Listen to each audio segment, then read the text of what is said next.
right, good morning there. You're watching QTV this morning, and I am your host, Jenna Bosonko. You know, it's good to do final touches sometimes. That's just what I was doing. You know, arranging the hair, making sure everything is intact, and I can see it looks good.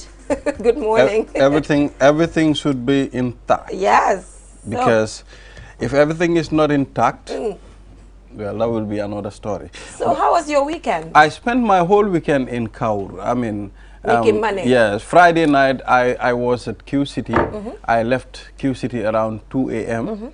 You know. What were you doing there? Where? At Q City. He is Mr. Ade. Well, he did not tell you that he's the deputy head of production. Now we know. We were doing some production stuff at Q City. Okay. But then I left Q City at 2 a.m. I went straight to Kaur. You know, I went to attend a cultural festival, which I'm invited. So, I mean, it was great. It was colorful. I enjoyed my weekend because I was with my wife, with my child. Okay. You know, we spent the whole weekend in Kaur. It was spectacular. It was great. And you made a lot of money. We enjoyed it. Is my breakfast on you? Well, no worries. We'll talk about it. It's my breakfast on you. Confirm. But if at all it's not on me, well, who are you going to put it on then? Well, allow me to wish my darling a happy birthday. Balance. I mean, Lamen Mandinari.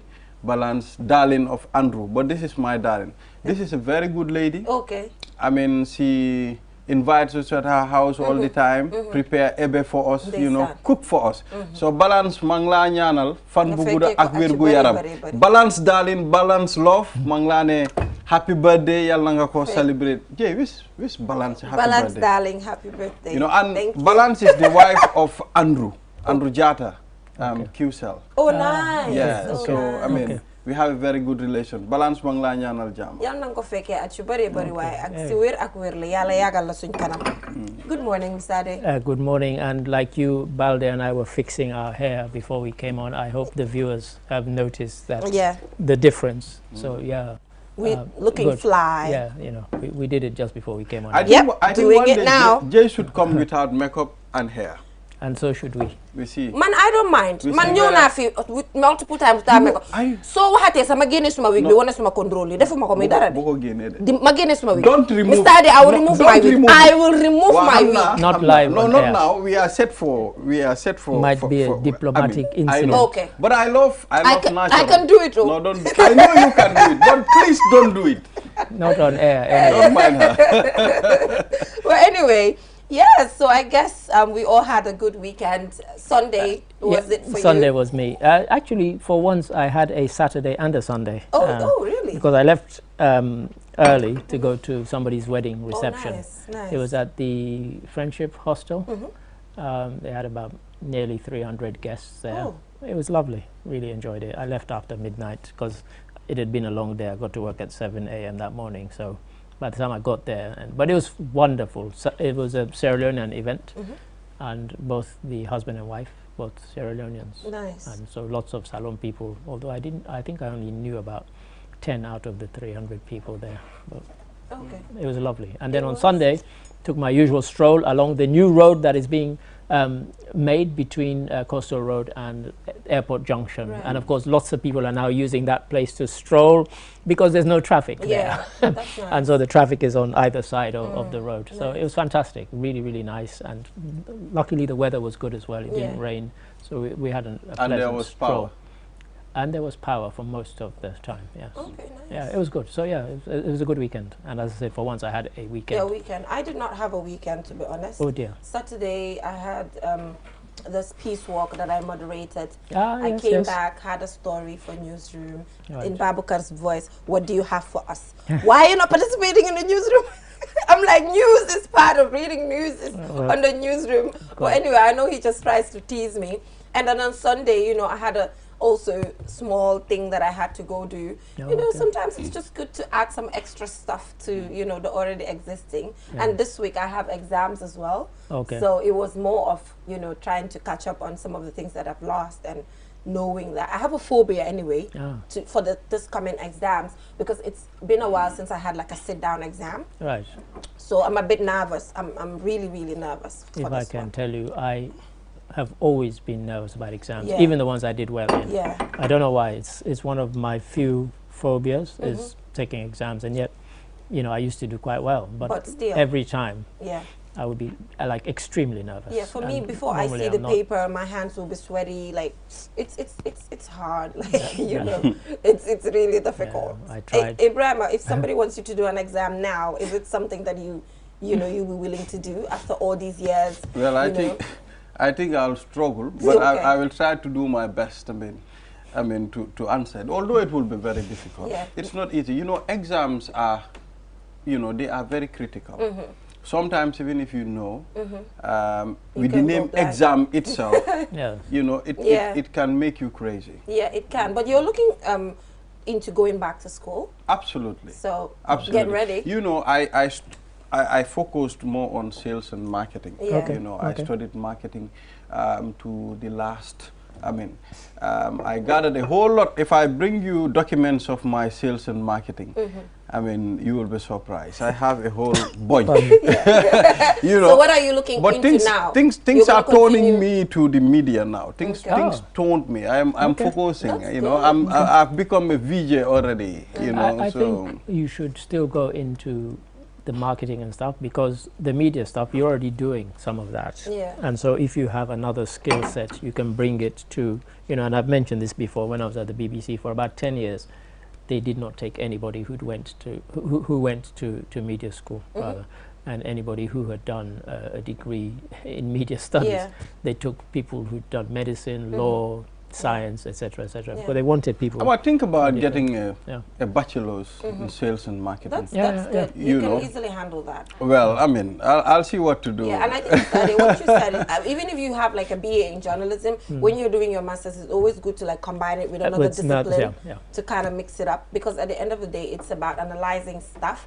Fine, the journalism, sometimes you can do on the job as you're doing now, you know.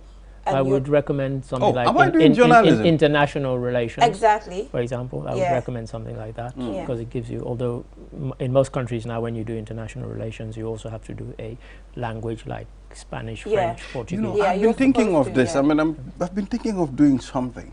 I mean, but at some point, you know, to focus on journalism, you know, after studying marketing, after doing a whole lot of stuff when it comes to marketing, you know, studying journalism. Don't think of them as separate. Don't think of them. The marketing can be combined with the journalism. If QTV decides to do a sort of marketing show that was broader than the ones we do now, where, you know, a lot of it is about our own products, then you might be the ideal person, because you've studied marketing, to front that show. So don't think of them as separate. And actually marketing, it's, you know, people just take it lightly in Gambia, where anybody can just become a marketer randomly, which I'm really sad about, because, you know, marketing is, for me, it's such a, you know, special discipline. It is. Where there are a lot of things that one needs to look at. I'll tell you something. And, you know, sometimes people tend to take marketing lightly. There is no company, there is no business that works without marketing. You must have a marketer, and if you have a professional marketer, if you have a best marketer, I mean, you're the best. You know, they say, I wouldn't mention the name, there's a radio station in this country. If you look at the lineup of radio ads they play, it's a lot. And some people ask questions, how come they have all this? But I can attest to that they have the best marketer in the country. There you are. All over. I think I know the company. Don't mention. Don't mention. Yeah, I won't mention, but I think I know the one. But anyway, the truth is, marketing in the Gambia, it's taken lightly. Anybody can be a marketer. And for me, I do not think that is okay, because there are a lot of procedures. There are a lot of basics that you need to know. There are a lot of theoretical aspects that you need to know. As a marketer, you need to get the convincing power. Of course. If you don't get the convincing power, which I get, I have the confidence, I have the convincing power. If I want you to buy my product, you will buy it. Even if your product is quality, if my marketing power. So you are the guy who could sell ice to people who live in Antarctica. Thank you. Yep. Yes. Absolutely. Perfect. The persuasive ability is there. Let's proceed. Yeah, let's proceed. I can't take taking enough of it. We're having some marketing lectures here. So let's move on to the African proverb. What is it? You cannot beat a drum with one finger. I tried doing it last night. You did? Yes, I did. When I saw the proverb, I was like. And you just disproved the proverb. I disproved the proverb. The proverb, it works. Okay. We are beating the well, world. well. That's why I've always said we should name and shame these countries. It that works. Just don't say Africa. Yeah, Africa is a big continent. Which country does that nonsense proverb come from? Because it is not true. It's working. You can beat with Mr. one Ade, finger. we just drummed. But there's something it's trying to put across. It's about unity. Exactly. Because normally you'd beat with the hand. So it's like Together. all 5 fingers or both hands. Exactly. And truth is, if you beat with, both hands, then, the melody is different. It's even better. That's what they should have said. It's even better. That's the the point I was melody going. bit should have been added. I would have said the beat should have been sweeter. Yeah. But maybe they I, just will with 5 fingers. I might not dance to an individual using a finger to beat a drum. It might not get into me. Yeah, but maybe both hands, there are a lot of things, the mixture and everything. Yes. So really coming together, it is that. Which is what I guess they're getting at there. Yeah. And yeah. The moment you do the required. Yes. And it's established that it's a fact that coming together is the best thing to do. So if you accomplish it, things do work. Yeah. This is reminding me the way our society operates. I mean, you cannot beat a drum with one finger. Yeah. I know most people will be using this as a sample, as an example that people are using. Yeah. Certain things in our society, people will tell you these things are forbidden. You cannot do this, you cannot do that, without even giving you any justification. So it's just like this. I mean, we realize that you can actually beat a drum with one finger. Yes, and I think there's a Chinese proverb which probably, I won't say it in Mandarin because I don't know how many of our viewers understand Mandarin, but in English it says you cannot clap with one hand. Yeah. You need both hands to clap. To clap.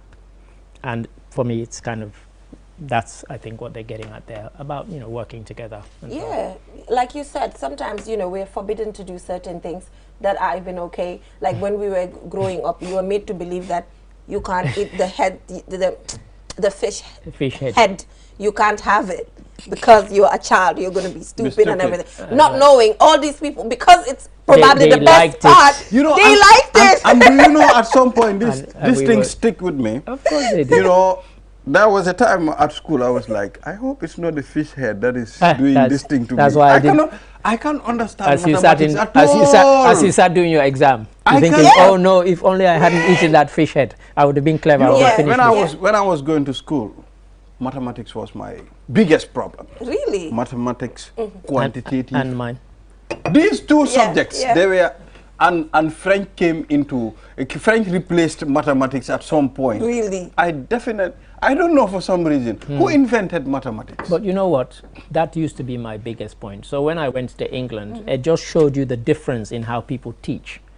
In Sierra Leone, your maths teacher would embarrass you. They knew that you were not good at maths, and they would point to you every time. When I went to England, I had a Yugoslav teacher, and he said to me one day, he said, "You're very intelligent." He said, "Because your other teachers have told me that, you're doing very well." He said, "Why are you so stupid in maths?" And I said, "It's a difficult subject." And he said, "No." He said, "Maths is all about logic." He said, "If you don't go into the class scared of it, you will pass. Trust me." Every day, I would accompany him to the station, and he would set me a maths problem. When I took my exam, I got an A. I took my result to Sierra Leone the first time, and I showed my teachers. They did not believe me. And I said, "It is because of how you were trying to teach." You don't embarrass the children and you say you're teaching them. Because they knew the guys in the class who they would put their hand up because they knew the thing. But they knew if I sat like this, there's okay, Darami A, what's the... Yes. What surprised me the most... That's not the way to teach. What surprised me the most, during my school days, especially grade 10, normally I don't score good marks when it comes to mathematics. I was very weak. My mathematics was feeble. You understand? Yeah. But grade 12 exam, I was able to bring C6. You see? On mathematics, I don't know what happened. Maybe I was guessing, circling the objective or something. But anyway, maybe you put in extra effort. And mathematics is a subject where if you don't practice it, you don't expect to also perform. And once you realize it's all about logic and formula, and you stick to the formulas, you're good to trust me, you would kill it. Yeah. Everybody who's scared of maths, I'm telling you, stop being scared. Sometimes teachers here, like you mentioned, they make you to be scared of the subject. I can remember there was a time my teacher came into the classroom, and he put up a very big formula on some quadratic equation or something. I asked him, teacher, what is it? He said, this is called almighty formula. It was a big one, very big. You know, it was confusing us. We were confused. Yeah. So it's crazy. How was your mathematics? Well, I didn't like math anyway. To be honest, I did not like it. And reason because also I think what you said really works, as in, you know, the teachers, sometimes their approach, they even make it worse, the way they approach it. Just like, there's nothing fun that's actually added to it to make the students like it. I can tell you, on the days when I had maths as my first class, I would be sick before I went to same school. Here, same here. I was just having a conversation with my aunt. She's in the UK, and she's actually telling me how much her children have improved because she moved them to the UK from the Gambia, and these kids have improved so much. And she even told me they're using games to learn, games where you are told you'll score some points. So the kids are even excited to like go to school and get to do these games, and they're forced to learn the other way around, but they do not know. So I think really it's about, you know, the process, how we structure our learning and everything. School should be a place where you train these kids, I mean, bring them together, show them certain things the easiest way, you understand? We should have certain things. I mean, if you know a child is addicted to games, I mean, try to put something, you know, in the game to make sure this guy, I mean, learn through this thing. That's right. But they make you fear. I mean, they make you, and at the end of time, when we finish our high school, I've not seen anything like almighty formula in any any of the things that I do. I think it's about maths is working on your IQ. I think, you know, like you mentioned, logic and stuff, because at the end of the day, it's something that you get to apply every single day. Or, you know, we get to calculate every single time. You know, my problem is the fish and the frog that we used to label, where I'm not going to see a frog and examine it when I grew older, you know. So those kinds of things didn't really make sense to me. The cockroach, the agama lizard. Except if you see the agama lizard, all that you say, these are the hind legs. This is the abdomen. The abdomen. Can you imagine, Mr. Ade, we even label. Where is amoeba? Where is Spirojara? Amoeba. Amoeba. Is it amoeba? Amoeba is something that has no shape. It's formless. Exactly. It doesn't have a definite shape. Even Spirojara, Mr. Ade, we labeled it. Yeah, the paramecium. Exactly. Look at this. See? When last did you use a quadratic equation in your everyday life? Never. Never. we are time is again, so no, we need to, something needs to be done. This review of this curriculum is needs very to be important. done. But Mr. Ade, you know, we said we were going to do like the Booger challenge, but it never happened. Because I didn't even know what it was. The Booger, you know about the Booger challenge? I've seen. I just heard you talk about it. Yeah, but I didn't know what about it. It's some music by Chris Daniel. So it's talking about, you know, Chris Daniel. Chris Daniel. The one is goes low, low, low, low. Yeah. Low, low. Oh, okay. You know. I know the song. Yeah, you so go what's low. the challenge?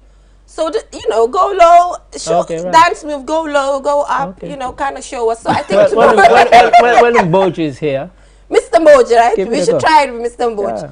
Okay, we will get to try it tomorrow. I'll go home, train my own booger move. Make sure to do, because tomorrow we're doing. I'll do my own moves. I will do moves that people don't like. No, I don't want to do what they are doing. Okay, you want to give it a different touch. Anyway, I think enough of the fun. Let's be serious. So we will go for a short break, and when we come back, we will head right on to the newspaper review. We will be right back.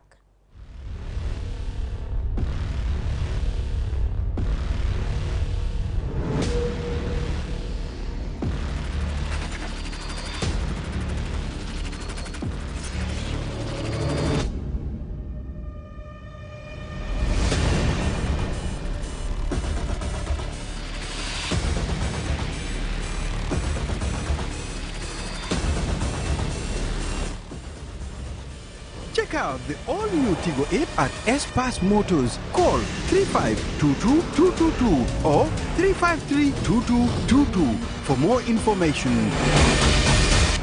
Cherry.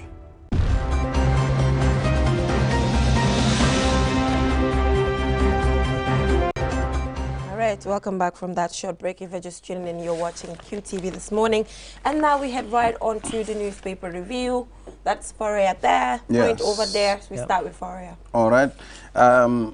One of the biggest headlines of the Foria newspaper is GP to spend 1.7 million on oil spill cleansing. Wow. Cleansing. Wow. 1.7 million. It's not a lot, but we'll get into that. Commercialization of tricycle to cease in December 2022. Flour producers blame war for increment. And of course, right to freedom of association assembly continues to be restricted. Human Rights Commission lament. Got CEO to testify in GAM petroleum economic crime case. Sure. And of course, on the editorial, we have NEA takes a stand. Interesting. I have the Point newspaper, and I'm glad to say that top left, they lead with an athletics story. Gina Bass claims women's 100-meter title in Mauritius. Really, really good one. Another depressing one, man commits suicide after police launch investigation over stolen mobile phone. Interesting one there. IMF approves $6.72 million, not dollars, disbursement for Gambia. And Barrow, I presume they mean President Barrow, calls on faith groups to propagate peace and tolerance. And then finally, in the bottom right one that we should all be interested in, UK court allows transfer of Senegambian refugees to Rwanda, no less. There's no sports headline worthy of mentioning other than I mentioned Gina Bass, but I think we should also mention very, very quickly the women's 4x100 meters in the African Championship, who won bronze medal. I'll prefer us to start with sports. So what do you know, or something? Man commits suicide after. Okay. Yeah. You know, sometimes you can never tell how fragile somebody's mindset is. And so this story, they named the man, I won't name him here, of Medina Kanuma in the lower Niumi district, North Bank region. They discovered a stolen mobile phone with him, and which he had then apparently offered to his girlfriend as a gift. He said he hanged himself. But is it the mobile?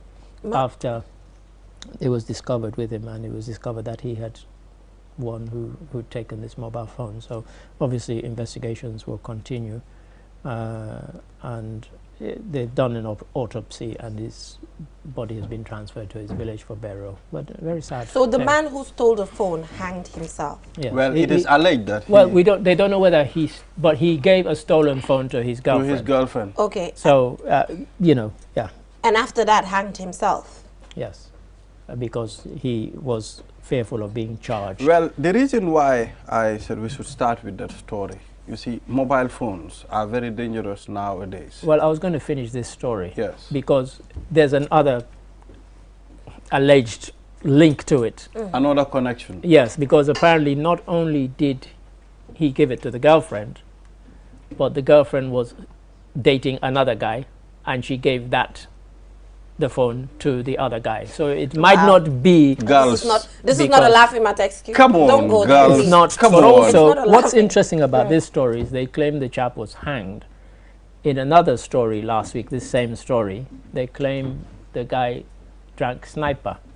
So they're quite two different things. The very, very same facts, unless there's yet another story where some guy gave a stolen phone to a girlfriend who gave it to another guy and then hanged himself. So and another one guy. But yeah, the girl gave it to another chap. The girl gave it to another boyfriend. Another boyfriend. From boyfriend one to the girl, then to lots boyfriend of guys think they're players, but there are women players out there. Yeah, but it's established that men are worse, What? you know, when it comes to playing women. Yeah, like it's, I do not that's agree. out there. Like it's No, I do not There's agree. lots of guys who think they have a PhD in They do. playerism. They have. But there's probably Mr. a Ade, few women too. play when they're heartbroken, okay? Men play from inception. Men cannot have 1, 2, 3, 4, 5 up to 6. But women can have 10.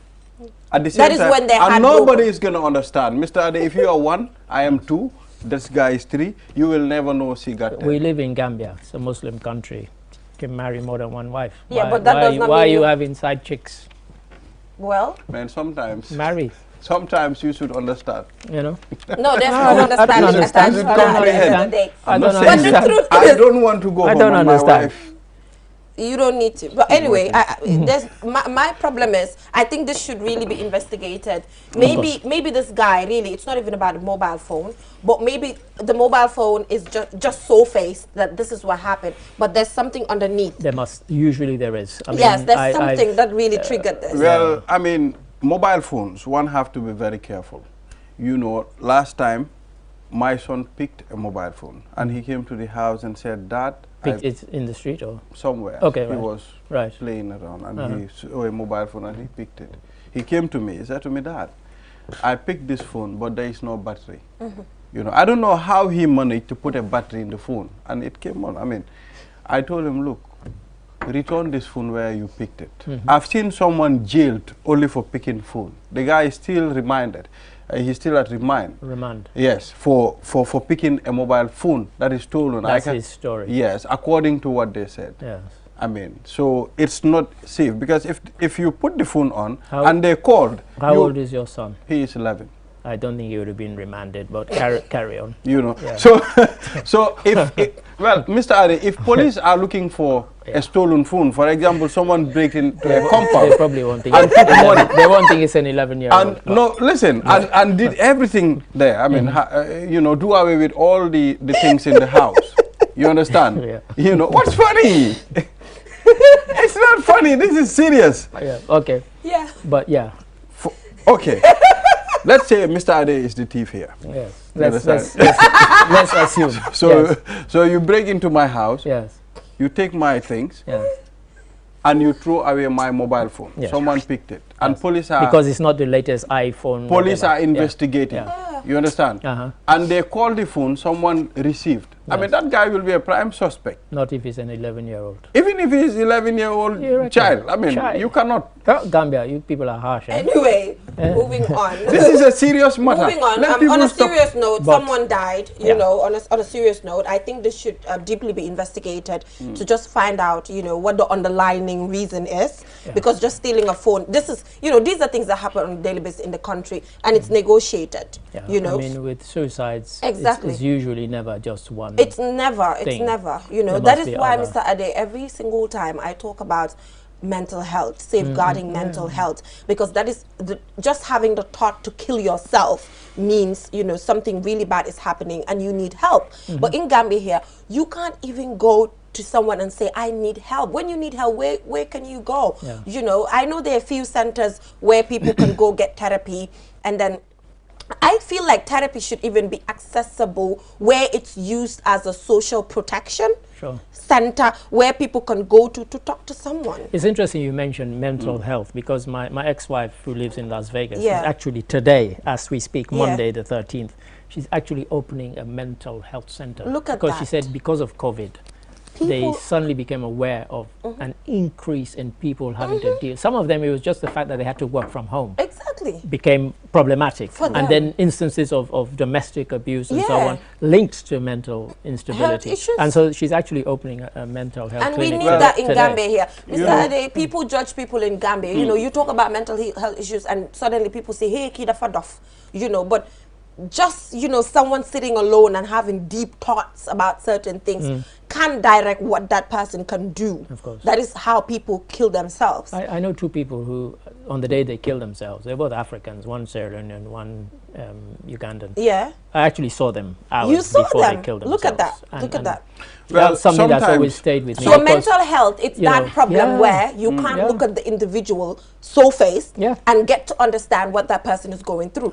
Because they do not have help. You can't go to and talk to anyone. There is like, I think society contributes a lot when it comes to people's mental health. You understand? At some point, you will see a young man walking, talking to himself, and they need help. At some point, if you call this person and I mean, try to console the person, I think, you know, you should be able to help. You know, there is this young man that comes home all the time. He's not very okay. At some point, he went loose and you know, going in the streets, you know. I was enjoying a conversation that he had with my brother at home. You know, everybody portrayed this guy as a madman. So he came to my house the other day. My brother called him. They were seated outside. I was inside my house listening to their conversation. My brother said to him, "What is happening to you?" He said to my brother, "I don't know what is happening to me." My brother said to him, "You are not mad. People said you are mad, but you are not mad. Maybe you have a stress or you have something going on." You know, and this guy, all that he, like anything that he said, you will realize this guy is not a madman. But there's something. He needs help. Something is making him remove his shoe and walking barefooted. Look at that. It's crazy. It's funny. It's odd because I had a friend who moved from Sierra Leone. I'd known him in Sierra Leone, and then he moved to London. And because of all the stress he was going through, he started acting really irrationally. He went to his girlfriend's house one day and he punched his hand through the glass door and it cut him all over and he was bleeding. And they went and put him in a place called Maudsley, which is one of the most famous kind of mental health hospitals in London. And when I went to see him, I was shocked. Because they didn't know what to do with him, they just drugged him up and he was walking around like a zombie. And this is a true story. And I went and saw the medical people there. I said, "Look, I knew this guy for like 15 years in Sierra Leone. He's never been like this. I'm going to take it upon myself to sign him out of this hospital and take care of him." And that guy stayed with me for a month. He was fine. Nothing happened to him. He's living in Sierra Leone now. He's been there for 20 years. Look at that. And he's perfectly... If he had stayed in that place, every day they would just been pumping him with drugs because they didn't know how to deal with him. You know, sometimes, and it was the stress of living in England. As much as in Africa, people go through a lot and there's a mental health issue in Africa. But I think poverty also can cause certain things. If you're stranded, you can do anything. You don't have money. You can sit for months without even having $100. It's a problem. Sometimes money can keep you alive. Money can, I mean, make you feel confident. Money but money can also contribute to mental health issues because you have money. It's true. It's both ways. Well, I mean, to quote Biggie Smalls, more money, more problems. More money, more problems. If you allow money, not that money to the extreme, but money that you can live your life. So for me, Mr. Ade, you know what I want us to conclude with? Let's normalize therapy. Therapy has to be normalized. Going to therapy doesn't mean you're crazy. It's just, you know, having someone to talk to and that person is going to guide you. It's interesting, again, you say that because I read an actor his parents are Ghanaian and he is become very, very successful recently. And he lives in the UK and is earning a lot of money. And this guy said that he's been going to therapy for the last 15 years. And when I read it, it was a shock to me because for an African guy to admit that in this day and age, and he's very famous now in the UK, and you know, and he was saying that, you know, I still have this anxiety that every time I get an award I keep thinking, do I deserve it, and so on. So that's the kind of stress he's having to deal with, you know, because all the stuff he's done with the Royal Shakespeare Company, he's got nothing but praise. And so they did an article in The Guardian last week, people can find it if they go and check, just on Friday or Saturday. And he said, you know, I've been in therapy for the last 15 years just because to kind of deal with that. It's like, you know, you deal with what? Becoming successful? You know, so there are different things. It's different for everybody. But in Africa, we don't have a culture. That's why, for me, reading it, that this Ghanaian guy was even a shock. Even and the problem is, Mr. Ade, you can even have therapy at home sometimes or use your friends as way of therapy, but also confidentiality. Is the problem in Africa here. And you know, you tell Balde, I tell Balde what I'm going through, and next minute when I'm out, Balde is like, Mr. Ade, do you know Jainaba's going through she's sick, she's this, you know? Jainaba is going through a lot. I'll tell you something, if you have your mental health issues here, try to therapize yourself. No, that's not a good advice. No, don't even I'm go telling there. you, if you are scared of people, I mean, saying certain things about you, because there's nobody to trust, Jainaba. Yeah, but it's also even worse to keep it to yourself. Did you trust me? There are lots with certain things. Can you tell me certain things? Excuse me, we talk about everything. No, we talk about everything, but certain things, you keep them away from me. There are a lot of things, but I get what people are saying. That, but in everybody's life, you'll always find somebody in whom you have absolute trust. Sometimes it's your family members, sometimes it's your real friends, not just friends who are with you because of success or whatever. Your Bal is on TV, I want to be his friend. Those are not the kind of people, but there are people deeper. Maybe your brother, you mentioned your brother. If you were having problems, you could go to your brother and say, look, this is what I'm going through. And trust me, we've all been there. I don't want to bore people with stuff that I've been through, but we've all been there when you've been on the edge of stuff, but you found that person that you could speak to. And well, and I'm so thankful for those people in my life. I have people as well who are that way. And for me, really, it's not when I'm trying to talk to these people, I'm open-minded about it. I do not really care about what that person is going to tell the next person. I'm just open-minded and approaching it as in, at that point in time, I need someone to talk to. Because if I don't, I might, you know, do something wrong. So that's how I approach it most of the time.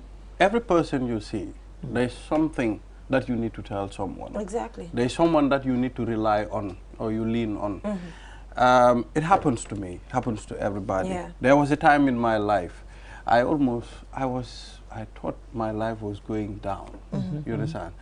But at some point, I spoke to a friend, and he is a he can keep secrets. You know, so what I told him this thing, and I was relieved. Yeah, and you know, someday you might want to write your own book, do your own memoir, something. So at the end of the day, it's normal. If it is the Western world, you're doing yours.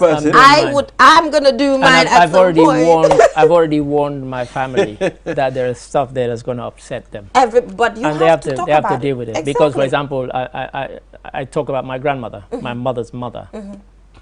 Can say this on air, we never got on. Like, you know, like first thing, imagine the first time I met her, she's like complaining to somebody, how could my mom, a Creole woman, go and marry a Mandinka man? I'm like, I heard this, and I'm like, what's wrong with her? You know, and from that day, we never got on till the day she died. And she's supposed to be, I mention all of that in the she's supposed to be your wife. It's the truth, you know, and because, you know, sometimes you can sugarcoat stuff. So I've already warned my siblings that like, these you know things what, will come this out. is coming out, and get ready to deal with it, because I'm not holding back on certain things. I'll have to warn my people too, because I'll have to reveal certain things, you guys. But it's not, I'm not close to doing it anytime soon.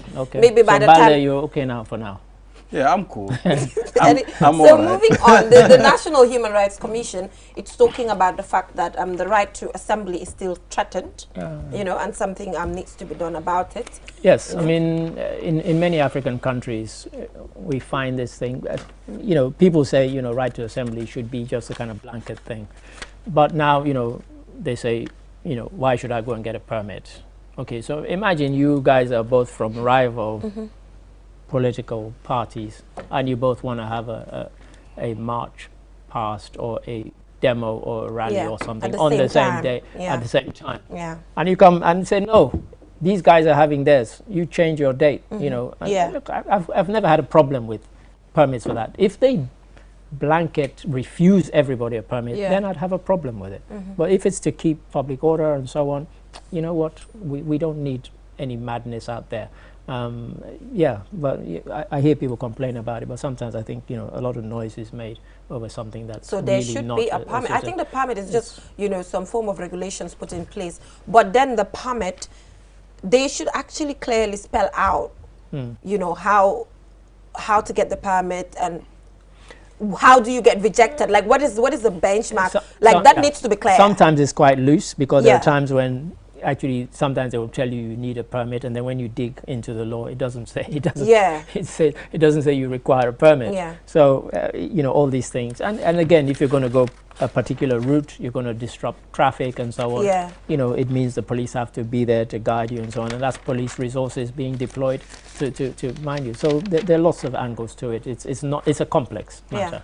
Well, I think generally the National Human Rights Commission seems to be on track, considering that they're always, you know, it's giving me that union feeling, as in, you know, always speaking out when it comes to certain things, speaking against government as well. So I think they should be given a thumbs up, really. It's their job. It's their job to kind of hold people to account, and that's why they keep doing it. But I want to do this one. UK court allows transfer of Senegambian refugees to Rwanda. Now, we've heard all along that the UK has signed this deal with Rwanda to take apparently Rwanda is going to make something like 200 million pounds from it over the next 5 years, because people are like, oh, Kagame, you're the champion of Africa, why are you agreeing to this? Well, I guess money, you know, just shows everybody can be tempted. But what's interesting is that they're challenging it, and it's gone all the way to the appeal court today, and it's the last stage of appeal. If they fail today, then it's interesting, because some of the appeals, the people say that they're being human trafficked by the UK government, and that's the basis on which they've appealed, you know, because obviously they're in the UK and so on. And we had always wondered, are there any people from our region, from the Senegambia region, who are going to be impacted? But apparently there are some. But the other interesting thing is, in spite of all the noise that's been made and the kind of thumbs up is being given by the UK government, it turns out that even if it goes ahead, that first plane load of people, you can't even call it a plane load, will end up be something like 15 or 16 people only. So it's not a lot. It's not a lot. When thousands have crossed and they're hoping to send thousands to Rwanda, it's going to be a waste of money, or very, very expensive, if all you're sending is 15 people here, 16 people there. So this is one that we will watch, and we'll see today whether the appeal court actually opposed the government side and says, yes, they should go ahead, it is lawful. But interestingly, even somebody as the Queen's son, Prince Charles, came out last week and criticized it. Said it's inhumane and so on. I think even the Pope everybody actually has, criticized the only it. people who think it's a great idea are the Conservative government and their supporters. So, one to definitely watch, and we'll see how it transpires. Because if this first one goes ahead, then of course it will continue. It will continue. It will continue. So Ibrahima, do you have any other interesting headlines? Let's look at commercialization of tricycle to cease. Tricycle. Yes, tricycle to cease in December. Yeah, I don't know what people have against tricycles. For some people, it's the cheaper form of mode of transport. People enjoy using it, and we had this discussion on Saturday in the office. Somebody said, "Oh, the majority of the accidents in the country are." Listen, I've been here 3.5 years now, almost. I have never seen one accident. Maybe I'm just lucky. That had anything to do with the tricycle. Not one. And I've seen every other vehicle involved in. So I don't get this nonsense about it's you know, they're responsible for a lot of traffic. But maybe, as I said, maybe I'm just lucky or unlucky. I'm not sure which. But I don't buy that. And really, Kenya, it's used in Kenya, it's all used over in Ghana, Africa, Nigeria, everywhere, Uganda. you know, it's actually people in Kenya and in Sierra Ghana Leone, prefer getting them than other taxis. It's easier to ply, because if you look at the nature of our routes, I mean, it's convenient and very easy to get fast. quickly where you go. Although people said they somersault easily, and I've never seen where it's somersaulted anyway. And when you look at them, they look as if they might. But as I said, I have not seen a single one. And not even if one. you've seen, and look, in fact, because of this, every day now I'm going to be taking pictures of all the accidents that I pass on the road for the next month. And the thing is, and we'll see how many of them. If we were supposed to like do like a ratio, I'm 100% sure that cars, you know, get to involve in lorries accidents and taxis, than the tuk-tuk. Proper taxi. So, and also, if they want to completely remove it, let them take our transportation to another level. Most of these countries are using Uber app, other apps where it's convenient. In UK, most of the people don't even have cars because their bus systems are perfect. The issues so if you want to remove like a difficult and easy way of people traveling, provide an alternative for us whereby it's faster for us, way convenient. But sometimes we remove certain things and do not give an option. The problem we have is to remove the option that we have without bringing us a better one. That's what I'm trying to put across. I mean, I think they are helping a lot of people when it comes to transportation, especially those that are coming from the Sukuta area. Although my area, Lamen, is very rare to see them there. But around the Serekunda, you don't see them. Yes, the Serekunda and the Sukuta, you see them a lot. You understand? But according to what I heard too, hearsay, I mean, they are not licensed. Like they don't allow tricycles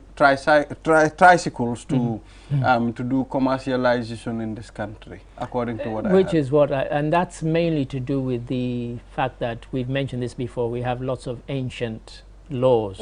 Our laws, some of them we still have on the statute books that we inherited from the colonial regime.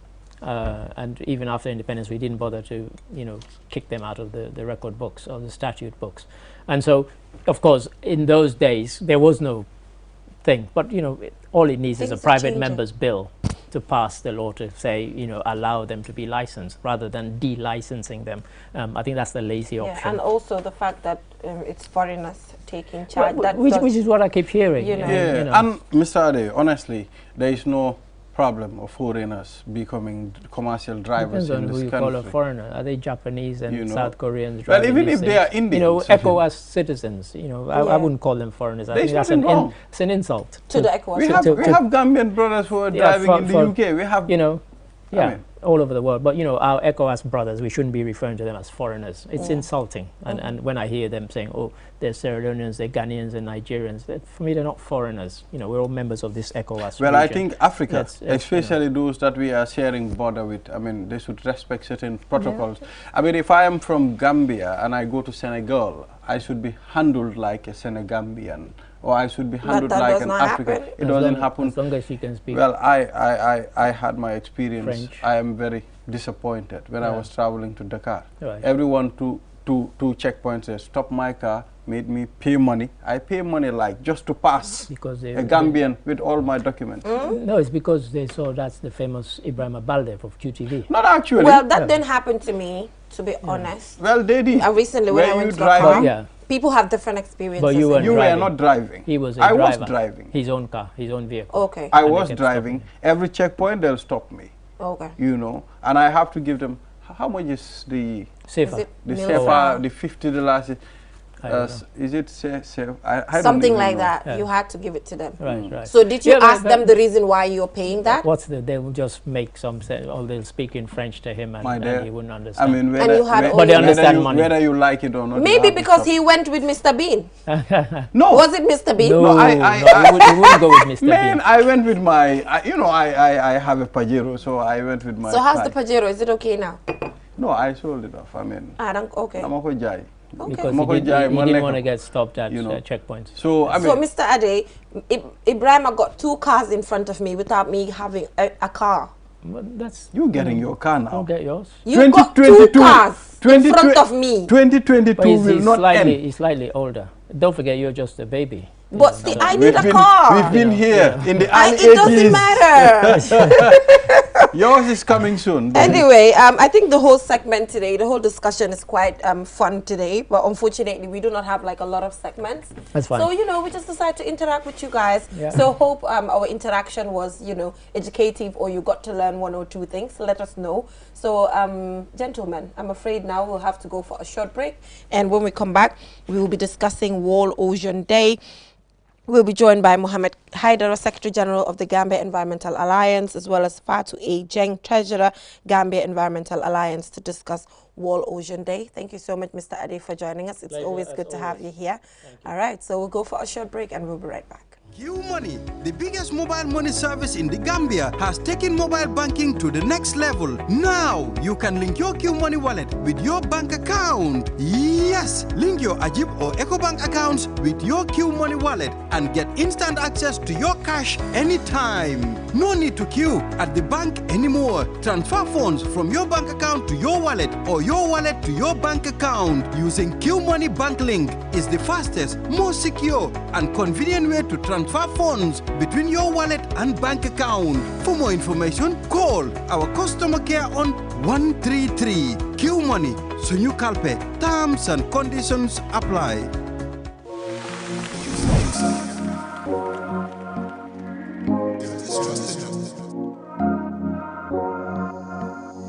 As the fastest growing GSM company in the Gambia, QCell has the widest 4G plus coverage in the country, 3 times faster internet speed than our competitors. So switch now and dial *335# and enjoy what true 4G feels like.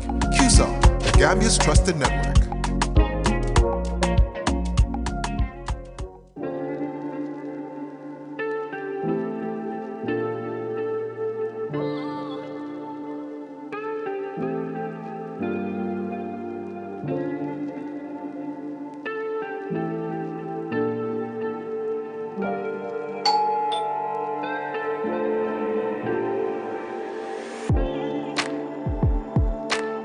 Want it?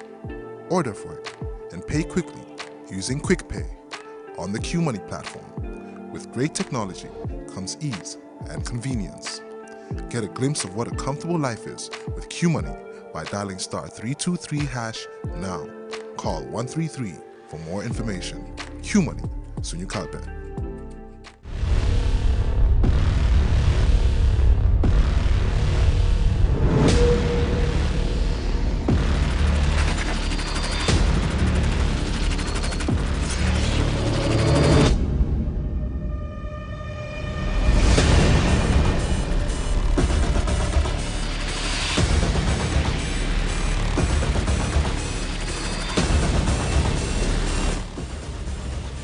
Check out the all-new Tigo app at S-Pass Motors. Call 3522-222 or 353-2222 for more information. Cherry.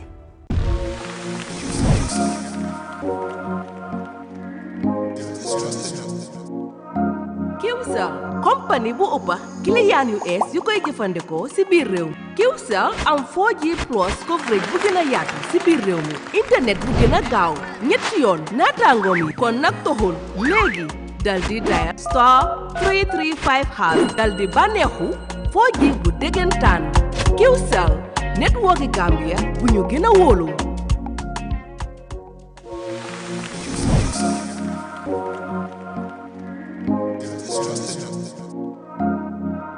Qcell GSM company minna yirwa tariata Gambia Bankoka. Qcell la 4G plus network ya banko bela.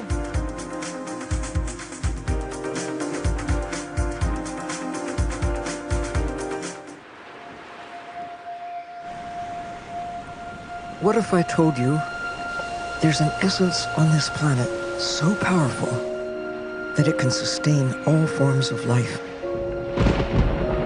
An essence that can capture carbon, regulate the climate, and nourish humanity while providing new ways to heal us, connect us, and bring us abundance. Would you learn from it, protect it, honor it? Or would you continue to take from it while ignoring its limits? With 90% of big fish populations depleted and half of coral reefs destroyed, we are extracting more from the ocean than can be replenished. And with all our livelihoods so dependent, interconnected with the ocean, we depend on its health in more ways than one.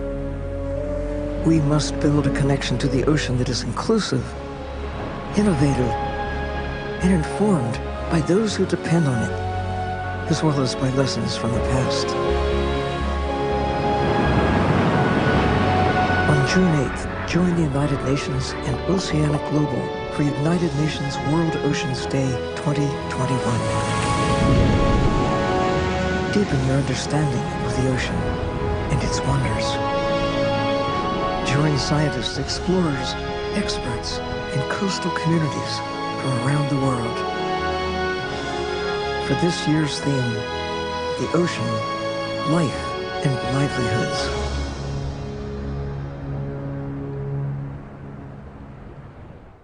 The ocean, life, and livelihoods. Welcome back. Now we're going to have a brief discussion on World Ocean Day, which is past. It was on the 8th of June. So now we, sometimes, it's important to actually talk about it when it has passed already, just for us to reflect on things that we've done, mode of celebration and all of that. So we're joined by Mohammed Haider, who is the Secretary General of the Gambia Environmental Alliance, as well as Patu Ejeng, Treasurer, Gambia Environmental Alliance. Gentlemen, and our beautiful lady here. Thank you so much for joining us. Thank you. Yeah, so Mohammed, how did the Gambia Environmental Alliance actually commemorate World Ocean Day this year? Thank you very much, Jennifer. Good morning, viewers. Gambia Environmental Alliance, this year we commemorate the ocean because this year theme is about revitalize the ocean, which is talking about collective action for the ocean. So what we did was like to reach out to the coastal community. We targeted 3 coastal community, that is Sanyang, Gunjur, and Katong.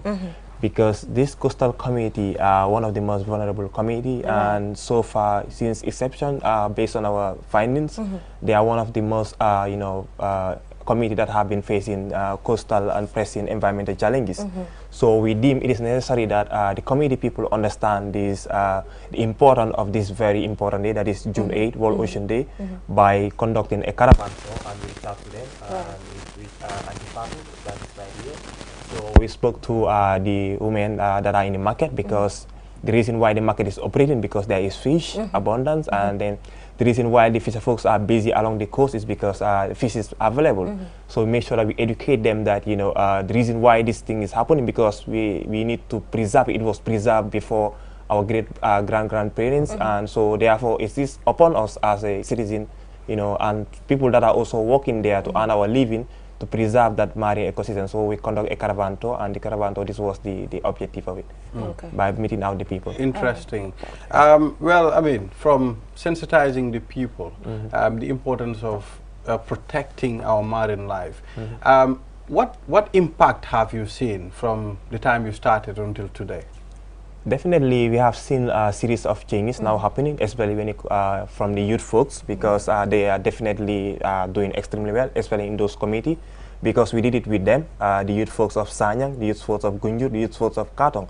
So they were the one taking the lead, and they were able to consult their alcalos, consult their ward councillors, to make sure that they are all part of this initiative, because we also need the influence of the political will. So you need all those people to also influence those sector, so that their community can also prioritize the coast, because most of them the residential areas are not within the very close to the coast. I mean, most of them are far away, so they don't know what is really happening in that coast. So and especially in the lagoon area.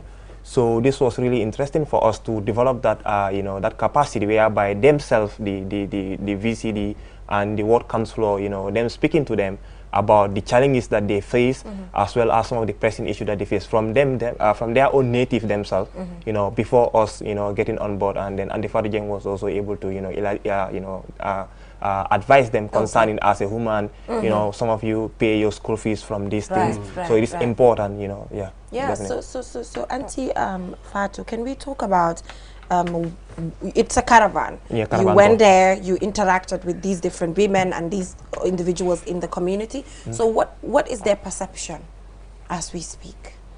Anyway, greet everybody again. I am Fatu Ejeng, just like how you introduced me. Yeah, when we went to during our caravan, we face my fellow ladies, because I think those are the ones that we target. Right. They are the very person dealing directly with the ocean, because they are the one catching fish, selling them for the future leaders tomorrow, or those are their children. They really face so many problems, because one, the price of the fish are getting higher and higher every day. And also the access to get the fish also is another problem. They normally give them the fish that they don't deserve, I can say. Because what they normally say is the good fish are not given to them. As women. They are given to the foreigners. Those are having the fish meals in the riverside. And they are giving the ones that are not definitely comfortable for them. Because I think you can be a witness when you get to the market. Even to see the good fish nowadays is a problem. And the price they normally attach to those fish are very, very, very expensive. Now fish is expensive. Very expensive. That's why when they get to the market also, it's a cry to everybody. Daf ñoo won ne daf day génne dépense. Waaw, no fish dafa expensive. Tay so bëggee lekk jën bu baax. So demee NTC 400 la. Waaw, I mean you buy meat for 350. Man tamit xam naa ne jën dafa seer ba dem marché. You buy génne ma si. A kilo of meat 350. Yow kong nga day jënd kong. Man, kong jën la. Yëpp jën la waaw. Why maybe kong will be cheaper than the fish that I buy. The main thing is so they get marché ne they say because there is fish. And nowadays there is no fish. That's why every day we cried with lady. We cried there's no fish. I've seen something, I mean, that I've not been seeing in this country when it comes to the fish and the fishing in the Gambia. Now I'm seeing small fish. Small kobo. The small kobo. I've never seen small kobo before. The one that I know. When I was young, when I see those small kobo, they normally throw it back to the sea because they normally catch, but they want them. They don't want them. But now those are the fish that we are hustling for. If we have that one, we say today, Marcelena. To be frank enough. Definitely. Because now the big fish that are catch now are given to the foreigners. And also some of these big fish are no more now existing because they have problem in the ocean. This plastic they are throwing in the ocean. It makes them to run away, actually. So to see those big fish also at the same time, to fish them is a problem, actually. So that's why we sensitize the people working within that vicinity. Let them control the waste that they are throwing inside the river. It's normally, it's really disturbing the fish inside, actually. And when you look at the environment, even within the riverside, but within the market side also, it's very, very sad. You know, gone were days where my mom will go to market and buy a salm of kobo for $10. In those days? A very big, I mean, big salm for $10. You know, I've seen people around Brufut too. They did a very good thing by cleaning the other area of their beach. I think it's one of the cleanest beaches in that area. But anyway, what we see in Gunjur is the worst.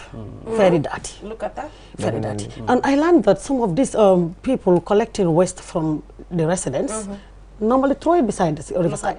Look at that. They will just wait until the night time, come and throw it and go. What they are after is the money they are just getting from people. Look at that. And I don't think that's normal.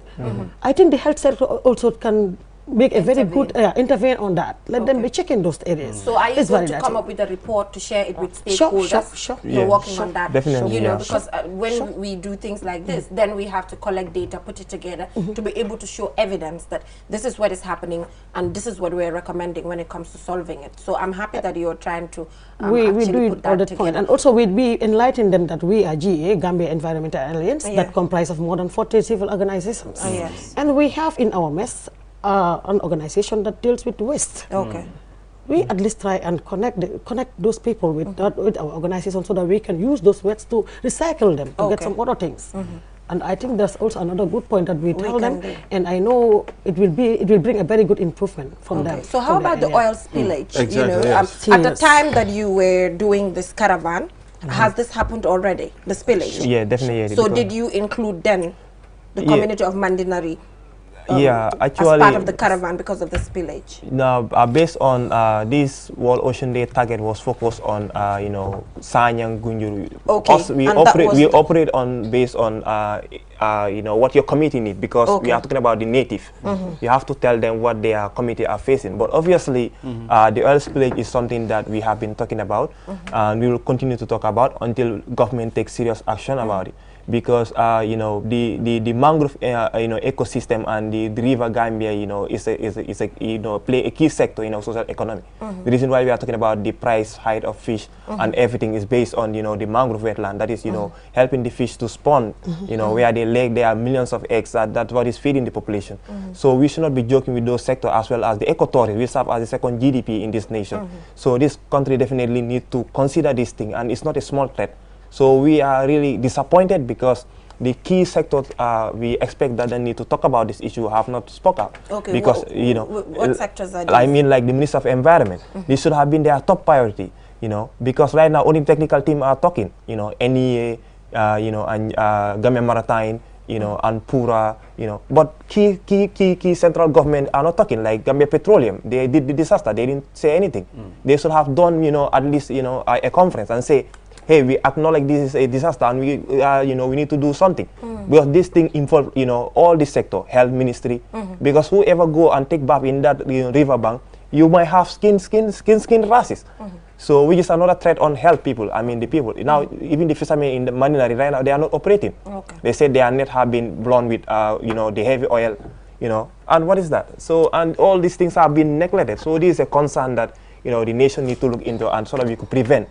Because you cannot do a contingency training since between 2010, 2011. Still now you have not, you know, implemented that training.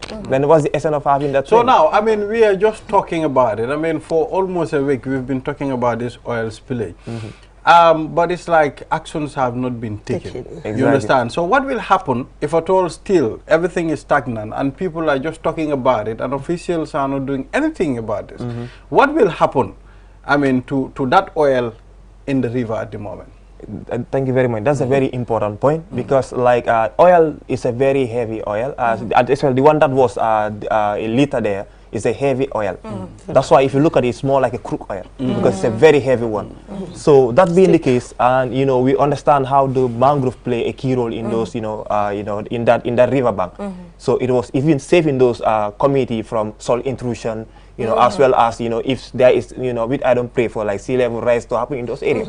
The mangrove are the, you know, these are the, you know, they play as a buffer, as a breakage. But now this oil spill is going to destroy all those mangrove ecosystem because the massive, we are talking about 70,000 liters of oil. 70,000 liters of oil, and it have covered almost 40 to 50 kilometer area. 70,000 liters? 70,000 liters. This is not a small liter that we are talking about. It's a joke. And it's so funny. I engage someone. It's so funny Can how you imagine? people can lie. Sorry to say, it's a lie. I engage someone. It's good to say. Yeah. You know, so our society, no, we need to know how to relate certain no, things. I spoke to a guy who works at the petroleum in Mandinari. I said to him, boy, what is happening at your place of work? He said to me, come on, people are just talking. It's just a small. You see, because they are working directly with petroleum. No, you they know, are the office. you know why? So they have to back themselves. You should not blame him, because when this thing happened, we had that the director, because we also doing another investigation, we had that the director warned his staff that whoever talk about this petroleum issue, you know, right? Thank you very much. Yeah, but allegedly, we are not sure about that. No, but there's a memo. There's a memo circulating. This is not something alleged. Because we are citizens. We can tell that something true, because I didn't been there. We are citizens of this country. We will not tarnish anyone. No. But you know, because it's not in our position, we can't. I know. But we have clear sources of what we are saying about that. So because the reason why I say this, if this was a threat to the petroleum ministry, trust me, wallahi, but the petroleum ministry will call for a conference and he will acknowledge it. But did that happen? No, it did not happen. Who cares? Only the technical team are the ones writing report. They are now consulting National Disaster Management for them to signal the government that this is an international emergency. They need help. Imagine, almost since 28th of May until today. We are talking about today, which date is today? On the 13th. Still now, no action. Still now, you know, survey have been done, series of survey. Until United Nations satellite team also did, they said that their signal have alerted them that there is a petroleum leakage in the Gambia. And that's the time they are like, oh, the international body is watching now. We have to do something. You know, and this leakage, you know, imagine from Mandari, they have gone all the way to Pirang. We use our own resources because we are so passionate of what we are doing. We will continue to use our resources to investigate as far as our environment is going to be tampered. We will not joke with it. Because our first president in 1977, imagine 1977, he detected that climate change is a crisis that might suffocate this country. Because Gambia is a highly dependent agriculture nation. So if the river Gambia is the reason why we talk about agriculture, agriculture is because of water, is because of agriculture. And if our river is being tampered and people are neglecting it, the mangrove being destroyed, the river being contaminated, then what are we left with then? Nothing, absolutely. So this is a concern. You know, most people will not understand what you people are advocating for. But when you look at it deeply inside, you realize that you are trying to save the nation. You understand? I mean, maybe as a layman, you can see the mangroves and you think these things are not important. Maybe they are just here. But they know, community. Actually, you know, community, because these are community based projects most of the time, growing of mangroves, they actually know, because they know what it brings them. Exactly. You know, they know what that's it why brings them. GA is always conducting such activity. I think the last time is the Tabir wetland, where we planted more than 300 mangroves. With the university, yes, 5,000 students, 5,000, sorry. So actually, I think it's high time for the government now to alert themselves, to know that actually something wrong is going somewhere in the Gambia. If not, we'll sink. But I am also impressed that we have a new vice president, who we all put our hope on, because as what we heard from him, maybe if that thing is implemented, I think changes will come. Well, we are hoping for the best. I mean, it's a matter of just hoping. It's hoping, because it was just a speech anyway. It was just a speech. And we never have somebody who speaks like it. We want actions. And actions is louder than voice. You understand? So let's see what will happen. So what will happen to the mangroves in case this thing is not controlled? If it is not controlled, like there will be a massive dieback, and they are currently facing dieback as we are speaking, but the oil spill will continually destroy the soil, fertility, as well as destroy the mangrove. And when it destroys it, then we are also creating another problem, which is the soil intrusion. Now will have more access to the land. And when you have access to the land, those rice fields that are around those areas will no more be there. They will be destroyed. And if that happens, those fishermen that are normally having their home consumption will no more have it there. They will never. So even the ecotourism, the bird that migrate from UK to the Gambia, the reason why more tourists come from UK is because of that. They are all ecotourists. But if that happened as well, you know, this mangrove is not there, then those birds will not be there. And the tourists will not come. And then we are talking about also the agriculture sector as well. The water being polluted. Then obviously then farmers that rely that are in CRR and that are in Upper River region that rely on the river for their fresh water to irrigate their farmland might not be available. Because we are talking about, you know, the dam, you know, minimizing the water, and now we are talking the water being polluted. So these which means this is really affecting different sectors. It's connected. It's connected to all sector pertaining agriculture in the country here. Right. So that's it. It is. So and I think we face another problem in Gunjur. That's the fish mill. The fish mill factory. They normally have wastewater that they normally throw, and actually when they throw that water, it normally strews down to the garden land of those women.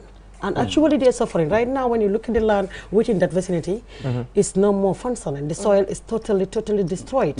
Whatever you plant there, it will not germinate actually. And they are crying. And they would meet a lady in Gunjur who really cried, and we felt her tears actually. Because time before, what he normally harvested in that farm, and now is different. He can tell us that he have educated his own child up to the university level from that land. And right now, he's not getting it actually. At the end of the day, when she plant, he will not realize nothing good like before. And actually still now those people are pouring that water in that land, and but nothing is done about it. Actually very sad. No, and it's very sad that on the very day of World Ocean Day, you know, we saw that the lagoon behind the fish mill, you know, been polluted. The water is completely red. All over, everything is red. The water is completely, and it's very funny, you know, that water is connected all the way to Sifo. It's going all the way to Birikama. That's why, you know, I think if proper finance is done, I think we need to do more finance. So, are you trying to tell me the political will is not there when it comes to environmental issues? If it is there, of course it's not there. It's really lacking because we are not prioritizing this coastal community. Jay, this country is being fed by this coastal community. That's the reality. Seriously. Every household eats fish in this country. But where is that fish coming from? All is coming from this coastal community. So if you neglect them, then you are also, you know, harming your own people. That's why we come up with this slogan: prioritize people, but not profit. Not profit. So people need to be prioritized. Your people are the one that will develop this nation. If people are fed, if people have, you know, what they want, their environment is okay, they are healthy, obviously this nation will thrive. But every day I'm facing hazards, you know, in my own community. Do you expect me to do something well outside? No. Absolutely. That's why Gambians, when they travel outside, they do extremely well because the environment is so, you know, it's conducive for them. It's challenging here, and you grew up in a challenging environment. So you can. Now, looking at Sanyang, also the same problem exists there, where you have this gach sand mining owned by Gambia, Angola, China. Actually, they have removed all our women gardeners from that vicinity, and now they have took over that area, and there is a very bad diversion to the riverside. Jenaba, I went to Sanyang, I mean, where they do the sand mining.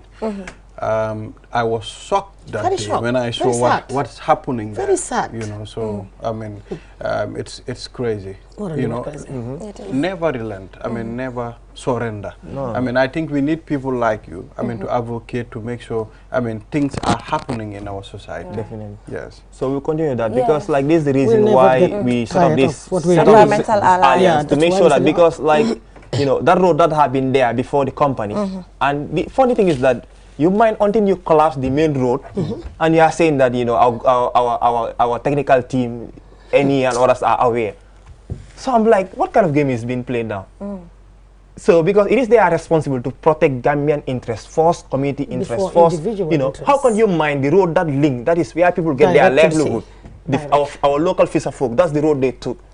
You know, the women, that's where they go and get their banana thing. And come and sell it to the local market.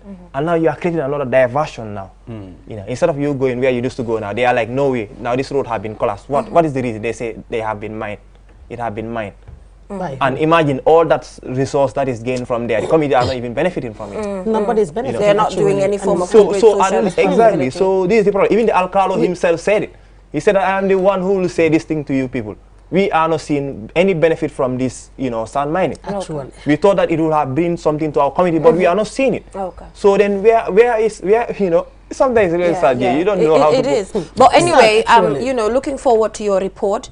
Like I always say, we come on this morning, we talk about it. It's important. We discuss. If we do not discuss, we don't move. Sure. But you know, looking forward to that document as well, that at least we can point at every single time to put government to account to say, here is the document, this is the evidence, work on it, and if they don't, then we can ask again and ask again, you know what I mean, and continue to do it. Yeah, but the work that you're doing is completely amazing. So before we leave here, any final words, or you can also get into some of the successes as well to close with when it comes to the activities of the Gambia Environmental Alliance. I know it's just a baby. You know, if you know, I can remember the launching was like yesterday.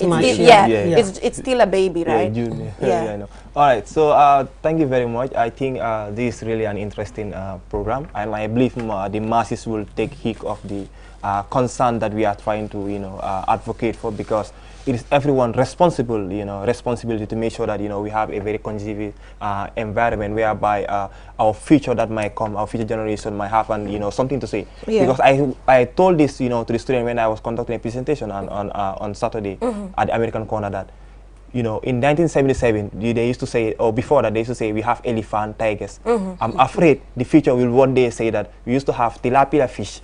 Oh, but this is how it used to look. Trust me. Trust me. And this, you know, it might happen. Because imagine, in those years, you know, they know that, you know, the wildlife need to be conserved. Because they have lost the lion, the tiger, and everything. And those animals, are they around? We just used to heard about them, that Gambia used to have this. So then, imagine now, the same thing might also happen in our ocean now. One day, Gambia, I'm on lady fish there. Lady fish morning on summertime. Exactly. So these is things that we are advocating. And we need to take People need to look at these things very well. Well, I mean, even if we look at things, we need to be serious with the things that we signed. Exactly. Here we signed the Banjul Declaration by Sadaura Karaba Jawara. We are crying here today, the flora and the fauna is not protected. All been destroyed. So we have a problem. Definitely. You know. Well, I mean. And anyway, for the achievement that GA discovered so far, I think is amazing. There were many people who were reluctant to talk, to discuss about their difficulties, and now they are coming up, because now they see that this body is here to support, and now they are coming up with different ideas and different queries, and we make sure that everything is put on table, and we're going to work on it very soon. Yeah. For me,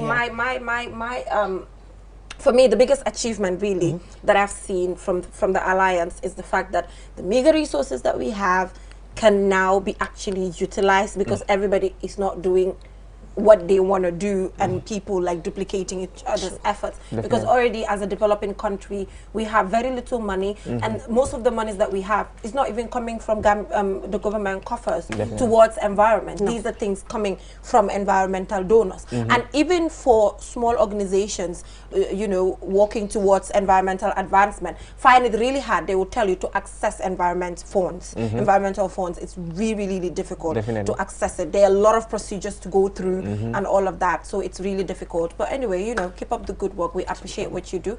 Ibrahima, I think that is all we have. Yes, that's all we have for today. Yeah, and you know, I was like, you know, when I was told that Ocean Heroes is coming again, I was like, you know, but at the end of the day, I think it's good, you know, it's good that we have this continuous conversation when it comes to our environment, continuous, but then, you know, also pointing at actions at the end of the day, which the Alliance is working towards. So yeah, that is all we have for you. So till we come your way tomorrow with another interesting program. Bye-bye.